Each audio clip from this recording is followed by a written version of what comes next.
পাহাড় চূড়ায়। কবি সুনীল গঙ্গোপাধ্যায়। আবৃত্তি করছি কানিজ সুলতানা। অনেকদিন থেকেই আমার একটা পাহাড় কেনার শখ, কিন্তু পাহাড় কি বিক্রি করে তা জানি না। যদি তার দেখা পেতাম, দামের জন্য আটকাতো না। আমার নিজস্ব একটা নদী আছে, সেটা দিয়ে দিতাম পাহাড়টার বদলে। কে না জানে পাহাড়ের চেয়ে নদীর দামই বেশি।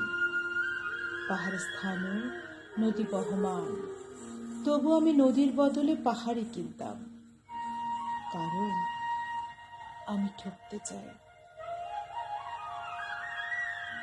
নদীটাও অবশ্য আমি কিনেছিলাম একটা দ্বীপের বদলে। ছেলেবেলায় আমার বেশ ছোট্ট খাট্ট ছিমছাম একটা দ্বীপ ছিল, সেখানে অসংখ্য প্রজাপতি। সেসবে দ্বীপটি ছিল বড় প্রিয়। আমার যৌবনে দ্বীপটি আমার কাছে মাপে ছোট লাগলো।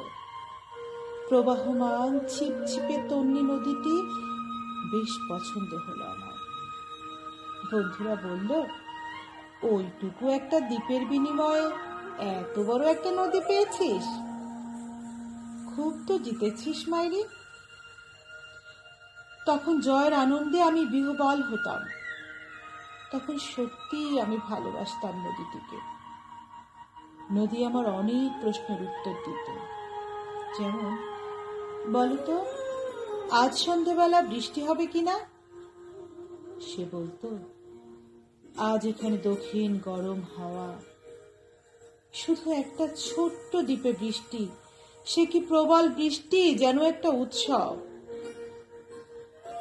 সেই দ্বীপে আমি আর ফিরে যেতে পারি না। সে জানতো, সবাই জানে, শৈশবে আর ফেরা যায় না। এখন আমি একটা পাহাড় কিনতে চাই। সেই পাহাড়ের পায়ের কাছে থাকবে গহন অরণ্য। আমি সেই অরণ্য পার হয়ে যাব, তারপর শুধু রুক্ষ কঠিন পাহাড়, একেবারে চূড়ায়, মাথার খুব কাছে আকাশসম নিচে বিপুলা পৃথিবী, চরাচরে তীব্র নির্জনতা। আমার কণ্ঠস্বর সেখানে কেউ শুনতে পাবে না।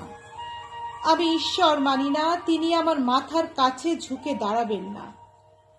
আমি শুধু 10 দিককে উদ্দেশ্য করে বলবো, প্রত্যেক মানুষই অহংকারী। এখানে আমি একা। এখানে আমার কোনো অহংকার নেই।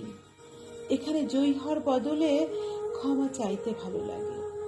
হে 10 দিক, আমি কোনো দোষ করিনি, আমাকে ক্ষমা করো, ক্ষমা করো, ক্ষমা করো। ধন্যবাদ।